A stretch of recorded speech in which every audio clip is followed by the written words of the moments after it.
blinding light that was hitting my eyes.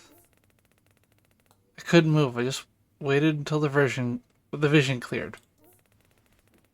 But the summer light poured through the familiar hall and windows. After a moment, the days faded a little, and I finally glanced around. But as soon as I shifted in my seat, sharp ping in my gut made my heart race, practically pounding against my shirt. Something was definitely wrong. Was I 2D? I'm in a 2D version. A dizzy, almost suffocating darkness crept through my head, and I instantly pressed my hand to my lap, trying to steady my breath. My chest felt tighter, like it was squeezing inwards. After a few minutes, my breath settled, and I finally dared to think about what to do next. Shit. What do I do now? Desperately trying to gather my thoughts, I strained my brain, searching for an idea until it came to me. Right, I should get back to 3D. Go to out of bounds, just like everyone else uses glitches in this game. I can do that too. I decided I'd go beyond the 2D reality back to 3D. I reached out, trying to push my hand through into the 3D world. But nothing. Damn. Why isn't this working? And wait. Where's the ring? Oh crap. I stopped, realizing this was pointless. The interface was intangible, like it wasn't really there. My only choice was to turn back to the living room. I'd have to find that ring no matter what. Somehow I lost it, or maybe it was hidden somewhere in this flat dimension. Just then I took a step.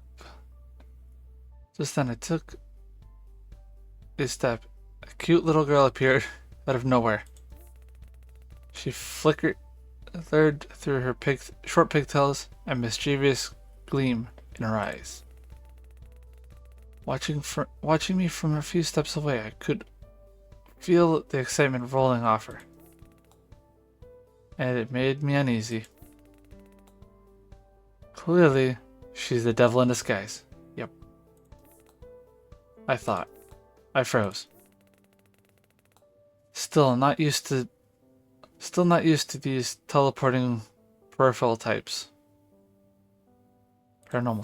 Oops. She let out a loud sigh and rolled her eyes. That threw me off, and I finally decided I'd be the one to start talking. Mita? She narrowed her eyes in challenge, and her voice rang out from all directions. Well, who else then? Have you seen many other girls like me? And with my name? She was practically toying with me, acting as if I'd wronged her somehow, or owed her something. You wouldn't believe it if I told you. Honestly, I don't want to know who you're poking around with. What are you even doing here? You can't just barge in here. Her voice was louder now. And she punctuated her words by shaking her fingers at me. Balanced on the slender finger was a ring, the one that had been somehow vanished from my hand. My jaw dropped. Her eyes sparkled, a glint of triumph breaking through her dark lashes. Isn't this what you happen to have lost here? I swallowed hard and tugged my collar, feeling the knot in my throat. Her bold voice, combined with her Wild intensity sent a chill through me. I was sure of it now. This wasn't just some girl. She was a force of nature. I took a deep breath and said, I'd really appreciate it if you can give me that ring and show me the way out. So this is your little trinket. I was wondering what it was. Her voice suddenly softened, turning playful and curious. It felt like a weight had lifted off my shoulders. The storm has passed, and now she seemed almost flirtatious. Her demeanor shifted from fierce panther to curious kitten. I blinked, and in an instant, the two-dimensional Mita vanished, leaving only emptiness in her place. Hey! I shouted irritably.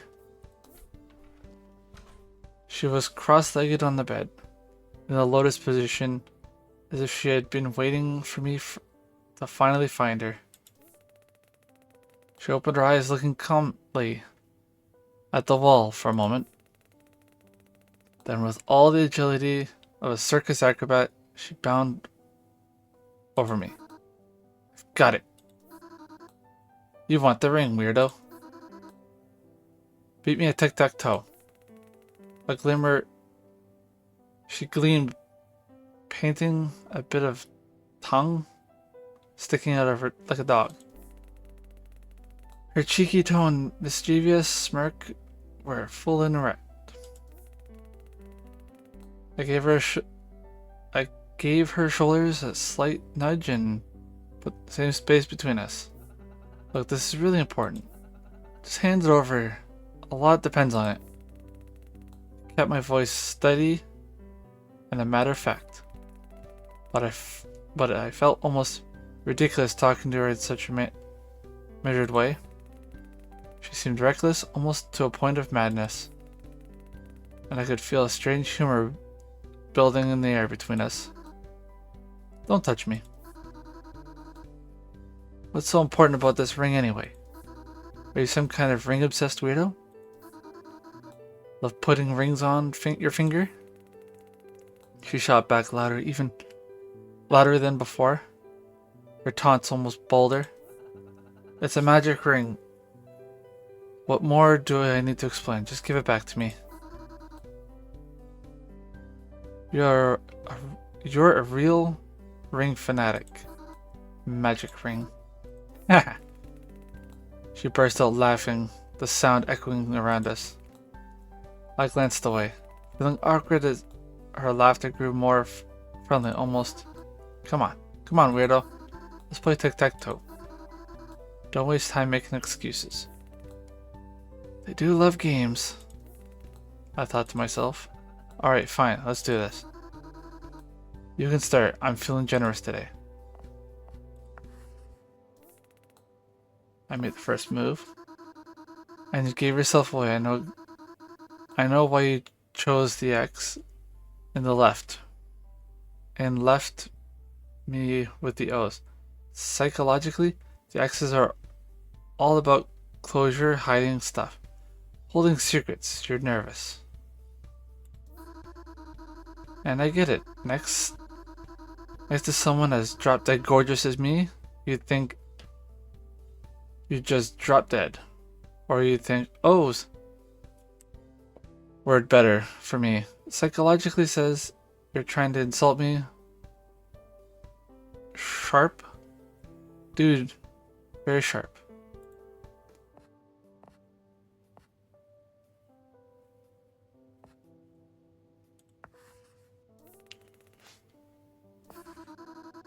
I like this game.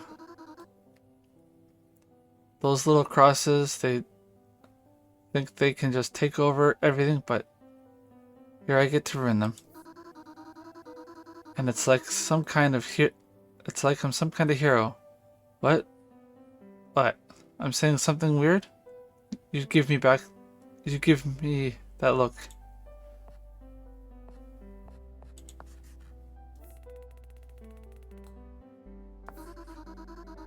It's symbolic, like trying to avoid the ring. They're trying to avoid the ring, but It's not working. Clever, aren't you? You want the ring, don't you? Come on, win. Win it for me. We played through a game, and with each move, she kept laughing. And this game neared its end, it was clear who'd won. Suddenly, our game was interrupted by a loud knock on the door. Banging grew louder, each hit feeling like it shook the floor beneath us. Finally, the door burst open. And rushed in crazy Mita in her usual larger-than-life form, stopping in the center of the room. I froze, feeling myself grow pale in shock. The 2D Mita looked genuinely frightened. Crazy Mita. What are you doing here? How many more Mitas do you need to find before you settle down? What's the deal with this? I hate this flat world. It's boring. Lame. Where are you going? Stop! I grabbed my startled 2D friend's hand and bolted towards the exit. The halls twisted oddly shaped as we sprinted down a longer corridor, the pounding footsteps behind us, driving us forward. Couldn't tell how long we ran. Pounding on my ears, the panic and strain blocking everything else. I barely noticed that 2D Mita was trying to talk until she suddenly slapped her hand free from mine. Hey, calm down, will you? No one's chasing us anymore. Oh, okay.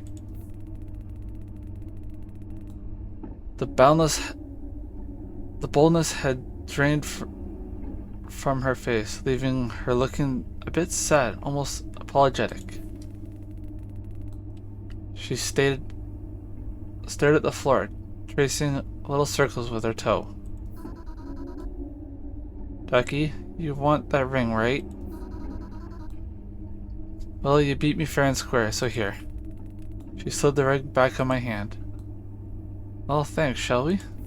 She glanced up and smiled, fidgeting a bit with her fingers, and said in an uncertain tone, "Where to?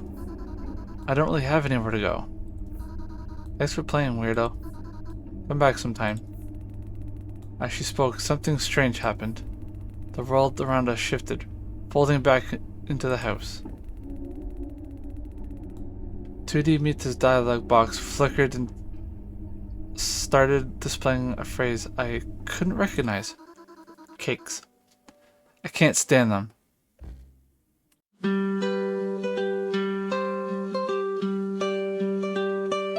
Splish splash in the tub, rubber ducky in my hand, breaking all the rules with my bubble bath band. History's written by the bold, with soap suds in the air. My warpath's getting old, but my bath time's beyond compare.